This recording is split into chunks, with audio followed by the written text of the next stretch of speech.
After 5 years of helping my wife take her company public, she suddenly wanted to replace me, her husband, as general manager with her crush. And her reason?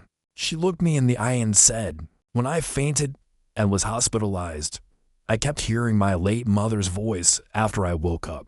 She claimed her mother warned her that her husband would someday plot to take all her wealth and drive her to her death. My mother wouldn't lie to me. She insisted. So I have to strike first."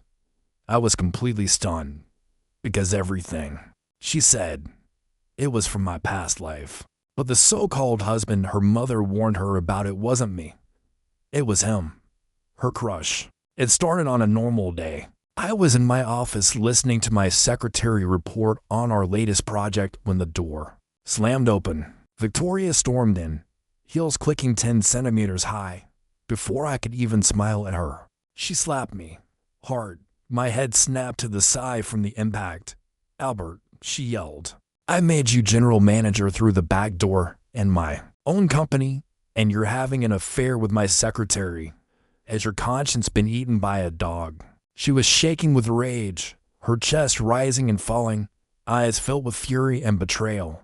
Panicked, I tried to explain. "Victoria, you must have been tricked. This isn't what it looks like." I looked past her at Claude, who was standing smugly behind that Claude, my old rival, the one who had to leave the country before I could even get close to Victoria. And now he was back. Victoria scoffed. "My mother told me everything. When, where, and what you did." She described it all clearly. Not long ago, Victoria suddenly collapsed to Claude, who had just returned to the country, happened to be the one who rushed her to the hospital. After that, she kept insisting she could hear her late mother's voice in her head. Victoria had always adored her mother. She believed anything she said without hesitation. But something didn't sit right with me. Frowning, I said, "Victoria, you'd rather believe a voice in your head than trust me." Claude chuckled from the side and tossed a stack of photos onto my desk. "Why don't you take a look at these?" In the pictures, it looked like I was far too close to my secretary, way too intimate. The images made me sick just looking at them. "No way," I said loudly. "These must be fake. Someone photoshopped them." But Victoria didn't even flinch. She immediately called for the bodyguards. "If you betray me, Albert, you'll pay for it." Her voice was ice cold. The bodyguards moved toward me, and Claude slid his arm around her shoulders, his eyes gleaming with cruelty. "Victoria, you're too soft," he said. "Didn't Albert used to love diving? Why don't we?" He looked down at my legs, smirking. "Give him a lesson he'll never forget." Victoria followed his gaze, and in that moment, I felt real fear. I tried to resist, tried to speak. "Victoria, please, listen to me. You can't." I had once turned down a life-changing chance to study abroad as a professional diver. All for her. Back then, she had held my hand with tears in her eyes and whispered, "One day, I'll help you achieve your dreams." But now, she gave a single, cold word. Beat. The club struck my calf with brutal force. Pain exploded through my body. Truth was, I had always hated Claude, not just as a rival, but because I knew who he really was from my past life. Back then, I had finally earned the right to study abroad. But when I returned, I discovered Victoria had married Claude and had children. I didn't try to interfere. I just wanted to quietly wish them well. But the next time I came back, it was to attend Victoria's funeral. Claude had only married her for the Moo family inheritance. He killed her brother, took the money, cheated on her with his secretary, and drove her to suicide. She died, alone and broken. I was consumed by rage. I did everything I could to have Claude arrested. But in the end, I collapsed in front of her gravestone. And when I woke up, I was back in the past. The day I was about to choose studying abroad. This time, I stayed behind. I gave up my dream for him, for her. That's how Victoria and I ended up together. I wanted to warn her about Claude, but every time I tried, some invisible force stopped me. Eventually, I gave up trying to tell her at all. She said Victoria had loved the wrong childhood sweetheart. The first one, she claimed, would one day steal the family's fortune and drive her to suicide. The second one would die young, worn down by revenge, collapsing from illness at her graveside. And that's when it hit me. The voice of Victoria's mother. She wasn't talking about this life. She was talking about my past one. She had mistaken me for Claude. I tried to reach for Victoria, to explain everything, to beg her to listen, but no matter how hard I tried, I couldn't speak a single word. She shook off my hand and walked away with Claude still in my wheelchair. I dragged myself home, hoping I could explain things there. But as soon as I opened the door, something flew at my face. A photo frame. It smashed against my forehead, and blood started pouring down my face. I looked at the shattered wedding photo on the ground. The smiles we once wore gone, torn apart. Victoria stood there, cold and furious. "How dare you come back?" she said. And then her mother's voice echoed again in her head. "Well done.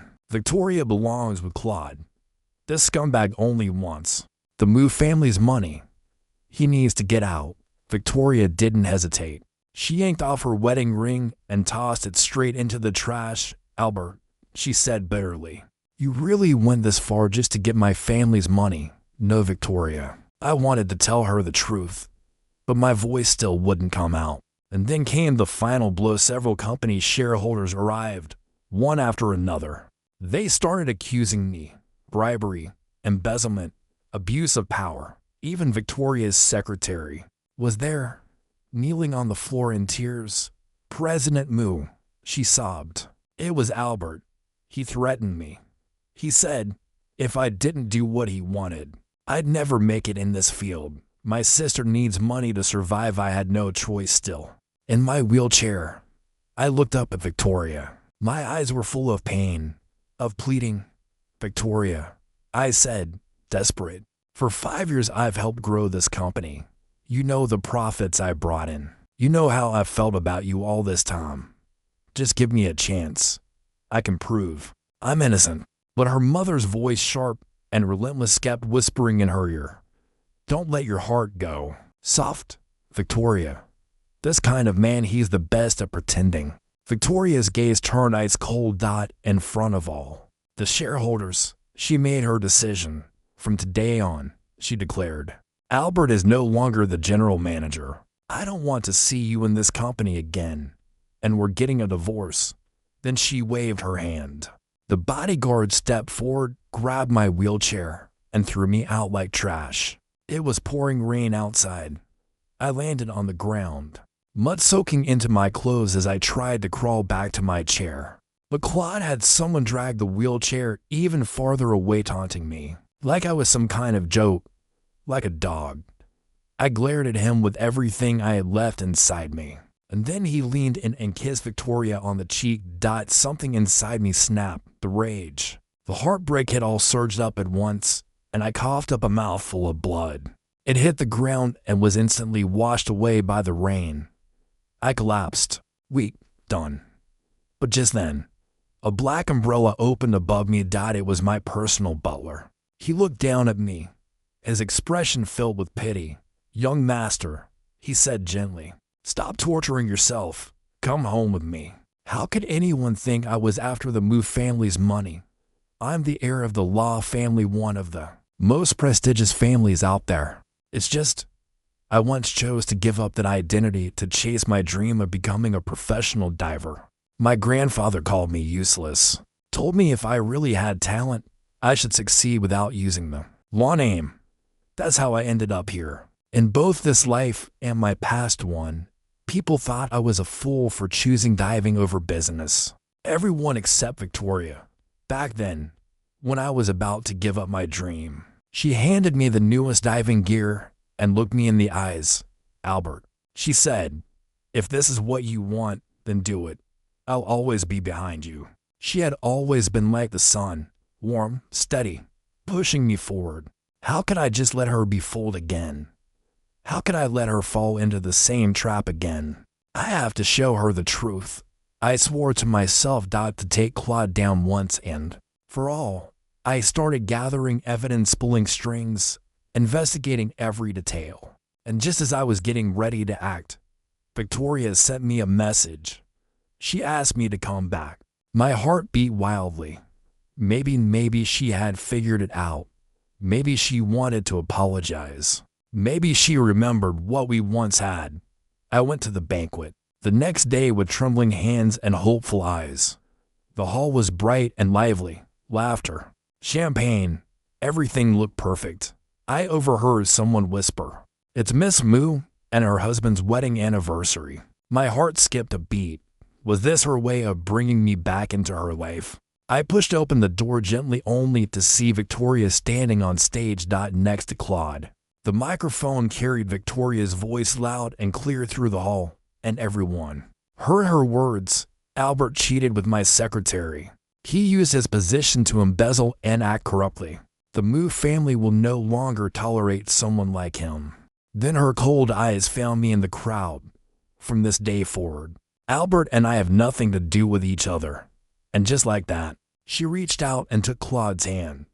"This is my fiancé, Claude," she announced.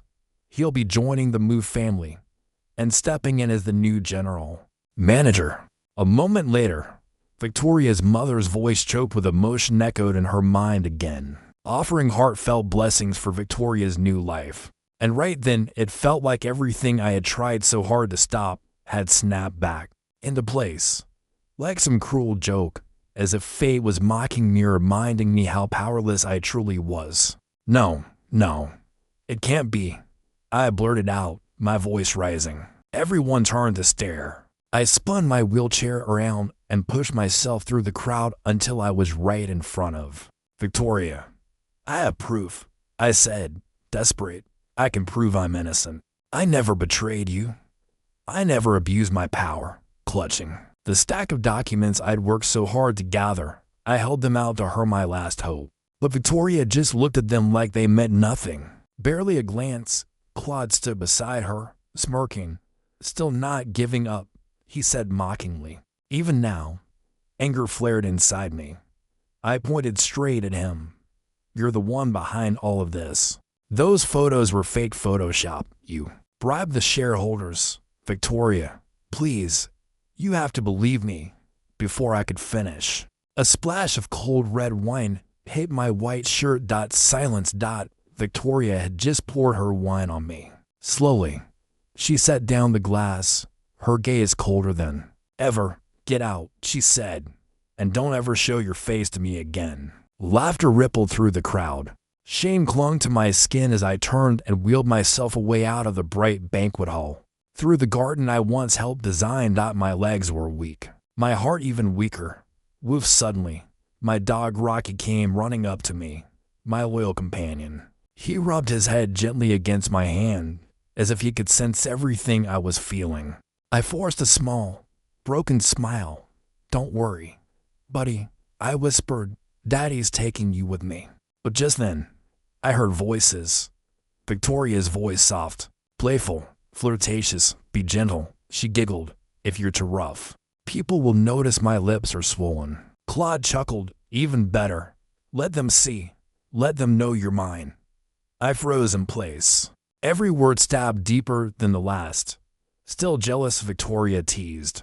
"I already announced your identity to everyone."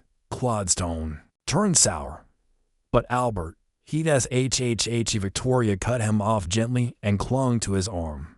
"You know it.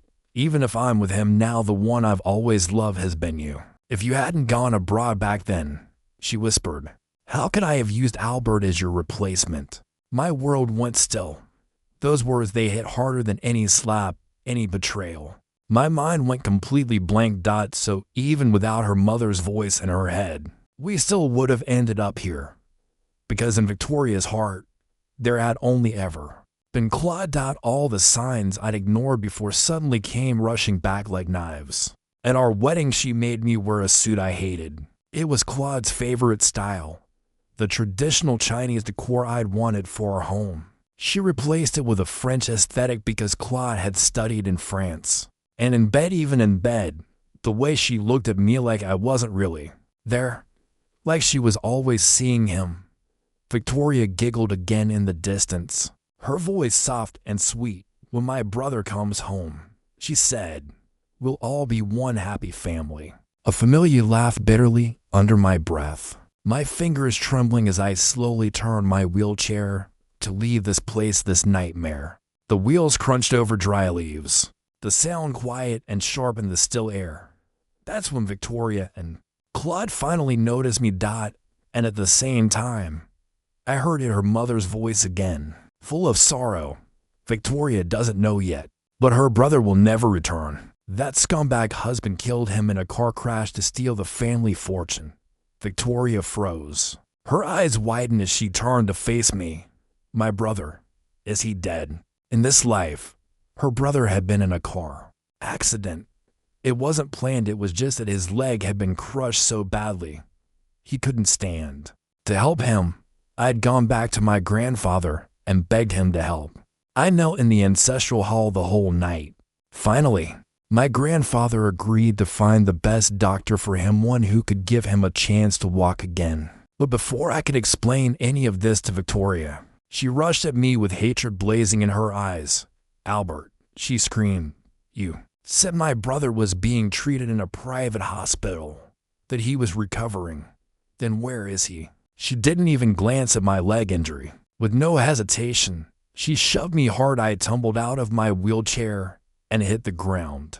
Rocky barked wildly at her, trying to protect me. But the bodyguards dragged him away. I gasped, struggling to breathe. He's in the private hospital. But Claude stepped in, placing a hand gently on Victoria's shoulder. Victoria, he said softly, please grieve properly. His voice melted into hers, blurring everything I tried to say. And as always, she believed him.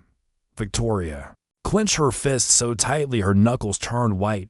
Albert, I could have accepted that you betrayed me, that you were after the Moo family's money. But how could you go after my brother? How could you have no soul? Victoria, please, I pleaded. Don't let him fool you. Pushing myself up off the ground, I spoke as fast as I could. If I'd really wanted your brother dead, why would I have gone to such lengths to find a private hospital for him? That wouldn't make any sense, would it? But I was still too naive, because the truth was if she didn't love me, then it didn't matter how many facts I showed her. Claude could say a single word, and it would outweigh all my evidence. Victoria lifted her foot and stomped down on my injured leg. The pain shot through my body like lightning. I barely managed to muffle a scream. She looked down at me, her voice trembling as she laughed through angry tears. My brother was so proud, and when he found out he couldn't walk, it destroyed him. Why don't you try it, Albert? See what it feels like to lose your legs forever. Then she kicked me again, sending me crashing to the floor. Turning to Claude, she asked casually, that new drug you developed, doesn't it still need human trials? Her eyes slid back to me. Lying there helpless, Albert would be the perfect subject. She said with a cold smile. I had no strength left. I could only lie there, staring at her back as she walked away. Under the harsh lights of the operating room, a long, thin needle was stabbed into my knee, over and over again. I couldn't feel my legs anymore. Claude stood nearby, wearing a surgical mask, his eyes full of malice. That stray dog, he said. Yours, right? My chest tightened, too. Bad. He added, it ate a sausage laced with drugs. Probably won't last much longer. The words hit me like a sledgehammer.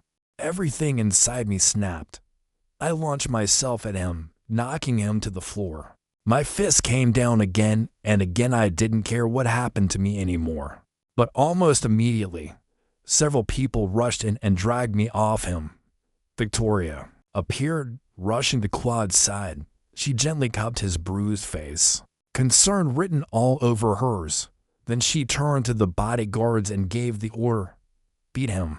Don't let him die too easily. Make him feel it. The sound of iron rods smashing into my body echoed through the room. I lost consciousness to the sound of my own bones breaking. Just before everything went black, I saw Rocky, covered in blood, crawling desperately toward me. I don't know how long I was locked in that dark, airless room. No windows, no time, only pain. And then one day, I heard the sound of heels clicking against the floor. Victoria stepped inside. She looked down at me like I was nothing. Albert, she said mockingly, you brought this on yourself. I was going to let you go peacefully once Claude came back. I didn't want to cause a scene, but it was your greed that ruined everything. Her words crushed me. Everything I had done for her family, across the lives meant nothing. It was all just a sick joke. She turned to leave, but I forced myself to speak. Victoria, I whispered, I hope you won't regret this someday. She stopped and sneered without even turning around. What would I regret? I slowly raised my arm, shielding my eyes from the cold light above, and I just smiled. I wished you'd just keep walking straight toward the end you deserve. And this time, I wouldn't even show up at your funeral. But somehow, after hearing me say that, Victoria's heart was unsettled. A strange, creeping unease flickered in her chest. Still, when she saw Claude waving at her from a distance and heard her mother back up everything he'd said, she forced herself to stay calm. No, Albert was just trying to manipulate her again. After everything he had done, what was there to regret? But what if he hadn't done any of it? Victoria, let's go. Claude's cold fingers wrapped around hers, jolting her out of her thoughts. What was she even thinking? Claude would never lie to her. He was the man she'd loved for so many years. He wouldn't betray her, not like Albert. She repeated that to herself over and over, until the next morning, the bodyguard called. President Moo, Mr. Albert has passed away. It was a severe allergic reaction to the medication. Dead. Victoria flinched. Her hand slipped, snipping the head off a blooming pink rose. She quickly lowered her eyes, trying to hide the panic that washed over her. I see, she said flatly. Just bury him however you like. Albert was an orphan. There would be no one to attend his funeral anyway.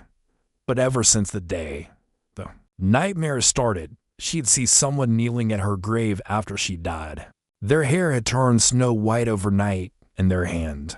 They clutched her photo, the same one she had once loved before. They slowly walked into the sea. And just before disappearing into the waves, she'd hear the voice whisper through a sad smile, Victoria, I brought you to see the sea. She'd always wake in a cold sweat, heart pounding, and one day, out of nowhere, she turned to Claude. Do you like the sea? Claude answered immediately. I don't know how to swim. Why would I like the sea? His words left her hollow inside. She touched her chest, her heart racing faster than it should. In that moment, Claude kissed her forehead. I've got a business trip. Another one? Victoria frowned. Ever since Claude became CEO, he was always traveling, always too busy for her. Yeah, someone's got to earn for this household. But I guess you wouldn't get that.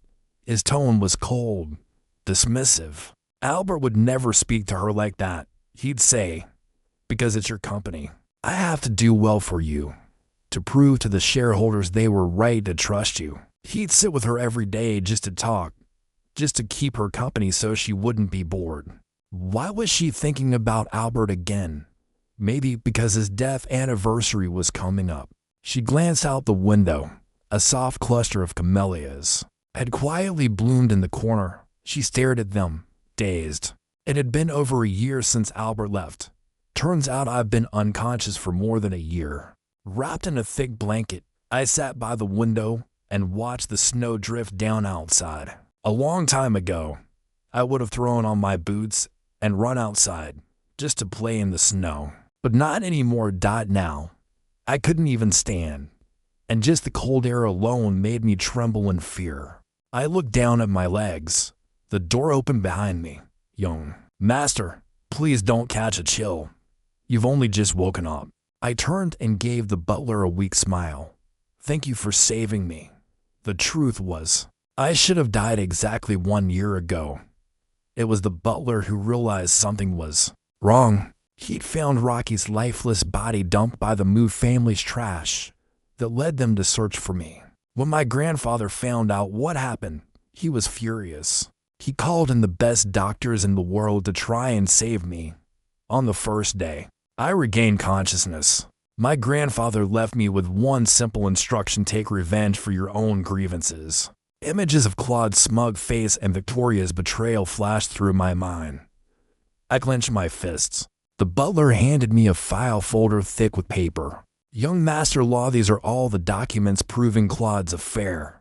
As I flipped through the photos and reports, one thought echoed in my mind. How could Victoria have been so blind? Fine then. If that's the path she chose, I'll make sure she sees every detail of it.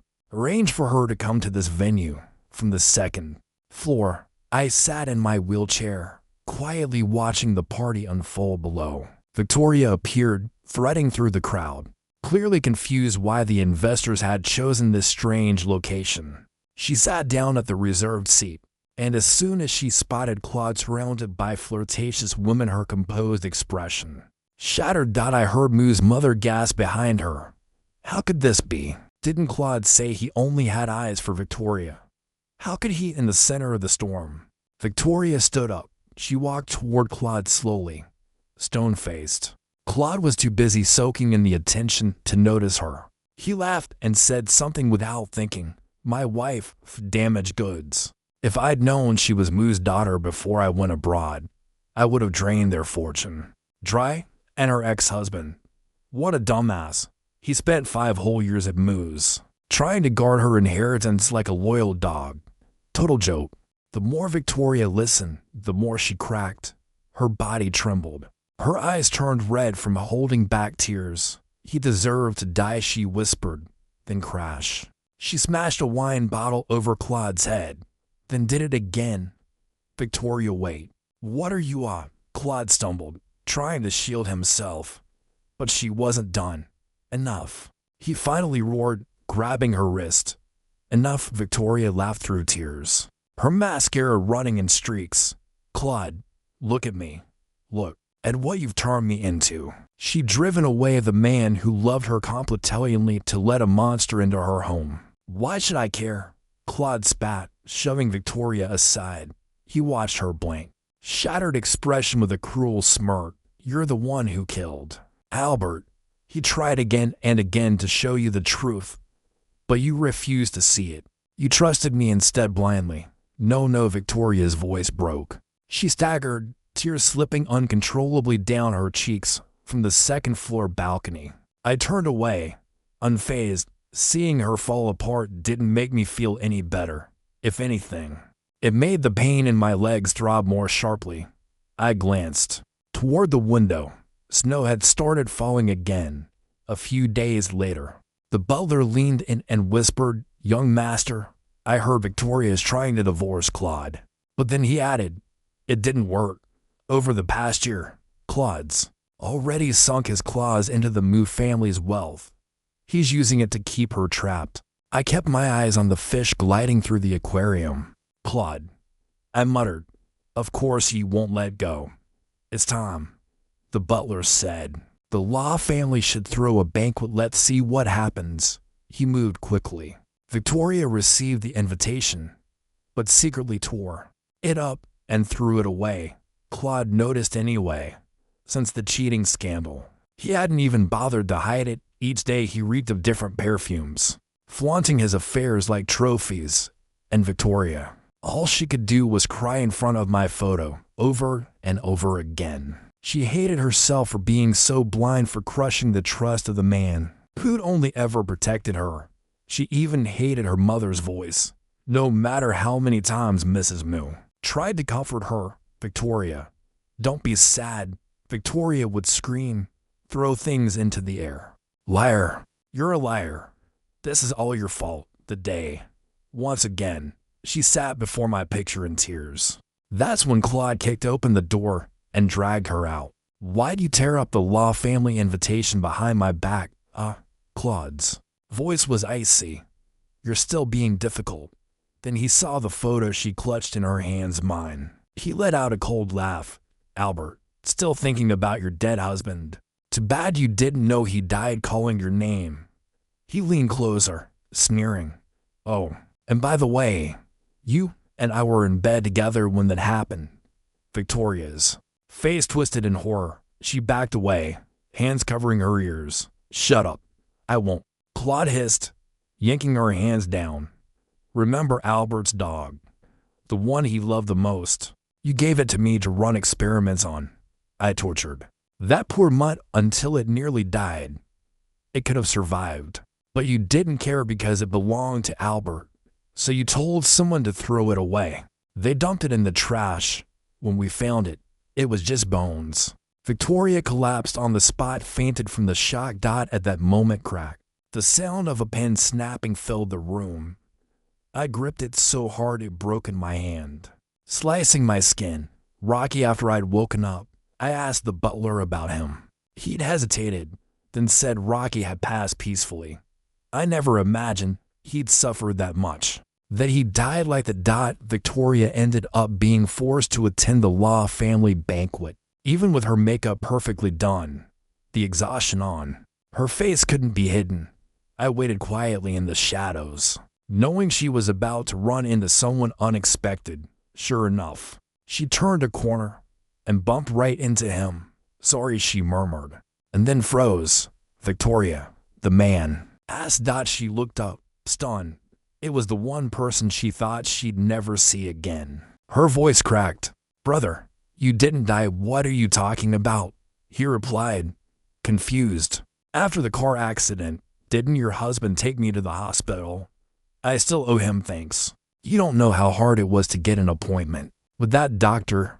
You don't know how much effort he put into finding him. Victoria, you should treat him better. Wait, why are you crying? He stared at her, helpless, as she began sobbing uncontrollably. She clutched her chest, where the pain was so intense she couldn't even stand straight. I'm just such a fool. Meanwhile, Claude was still roaming the banquet, searching for Victoria. The lights dimmed. The host stepped onto the stage. Let's welcome President Albert. I rolled onto the stage in my wheelchair, pushed gently by my aide. From above, I looked down. Claude's face was frozen in shock. In the crowd, I mouthed, long time no see. But the one who reacted more than anyone was Victoria. She couldn't even hold her glass steady. Her eyes were locked onto me, wide with disbelief. Her whole body trembled, terrified that I might vanish, that this moment might just be a cruel dream. I said only a few words, then left the stage as if I hadn't seen the way. They both had completely fallen apart.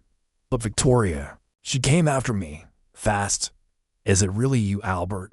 Victoria asked softly, her voice full of disbelief. I turned around with a mocking smile. What? Are you disappointed I'm still alive? Her eyes were red and swollen from crying. She was so overwhelmed she couldn't even finish a sentence. No, you. I didn't want to hear another tearful word. I turned to leave, but she stopped me, her voice heavy with regret. Albert, can I ask you just one last thing? Her brother's return meant Claude's days in the Moo family were over. I stood by the roadside, watching as he was thrown out like garbage. The next moment, some men shoved him into a sack and dragged him into a warehouse. Albert, he yelled when he woke up, panicked. I stood calmly, deciding which tool to use. Finally, I picked up a syringe filled with a strange liquid. This one's new, I said. Once it enters your body, you'll turn into a puddle of blood in under an hour. I'm curious to see it work. You're insane, Claude cried, retreating into a corner, shaking with fear. Albert, I know you hate me, but this has nothing to do with me. Take it out on Victoria. It's all her fault. I cut him off coldly. Oh, but wasn't it you who faked Moo's mother's voice? He froze mid-sentence, eyes wide. How do you know that? I smiled. You tricked me, he muttered. But he saw the look on my face, and it seemed to push him over the edge. Yes, it was me. His expression twisted with rage. In our last life, I had everything. But because of Victoria, you hunted me down like a mad dog for revenge. And now, in this life, you still won't let me go. You tricked me into going abroad. Before my memories returned, did you think that made you better than me? He laughed bitterly. When Victoria picked me up from the airport, I injected her with a new hallucinogen. Then I kept dosing her food with more of it every day. He sneered. She was so stupid, believing every word I said without question. Albert, even if you die for her last time, it meant nothing in this life. She still trusts me completely. I let him speak, and then I stepped aside, gesturing to the person behind me. Did you hear that? That's the truth you wanted. Claude turned pale. His eyes landed on Victoria, slowly stepping out from the shadows. She said nothing, just slapped him hard across the face. Then she grabbed the syringe from my hand and jabbed it into his arm without hesitation. Og, you bastard, Claude screamed. You'll never die in peace. He crumpled to the floor, cursing us in the most vicious ways. But after a long silence, nothing happened. He looked up in relief only to see the police walking in. Mr. Claude, one officer said firmly, you are under suspicion of attempted murder, illegal experimentation, and leaking trade secrets. Please come with us. Claude looked confused. Betrayed. Victoria stared at me, stunned. I'm just a law-abiding citizen, I said quietly. Watching him go, a cold satisfaction settled in my heart. Sometimes, living is worse than death. In prison, the monsters inside will teach Claude what it means to suffer. There's even a guy in there obsessed with human experiments. Claude, the pain I went through, you'll feel every ounce of it. I clapped my hands, ignoring Victoria's eyes following me, and started to leave. Albert banged Miss Moo, once so proud and untouchable. Collapsed to her knees behind me. She knelt on the floor and begged. I stopped but didn't turn around. Victoria, you're no different from Claude, I said, voice bitter. After he left the country, you could have left with him or started fresh. But instead, you used me as a stand-in, I scoffed. So now, your sorrow, what's it really about? That you hurt me? Or that Claude betrayed you too? She looked shattered, trying to speak but unable to. Eventually, I just said, forget it. I smiled faintly, watching her break, because I don't care anymore. I turned my wheelchair to go. Behind me, I heard her voice, barely a whisper. Albert, I'm sorry. No, if she really meant it, she'd pay a price. I personally destroyed the Moo family's business future, and I watched as she packed her things, leaving the villa full of memories behind. That's my house, she whispered, but the men repossessing the property didn't care. Miss Moo, you're bankrupt. Time to wake up. She looked down, dazed, and saw a photo album on the ground. The wind flipped it open to the first page, a wedding photo she had torn herself. Her hands trembled. Big tears rolled down her face as she murmured my name. I closed the car window. Let's go. But she chased after the car, banging on the window, wild with desperation. Albert, is that you? Her eyes were full of regret and something darker. How could you do this to me? She finally collapsed on the road, staring at the car pulling away. I just laughed to myself. The Victoria I once loved. She was gone. And why did I do all this to her? Because for someone born to be adored and pampered, the worst kind of suffering is learning how to survive just to eat. Victoria, this is the final gift I'll ever give you.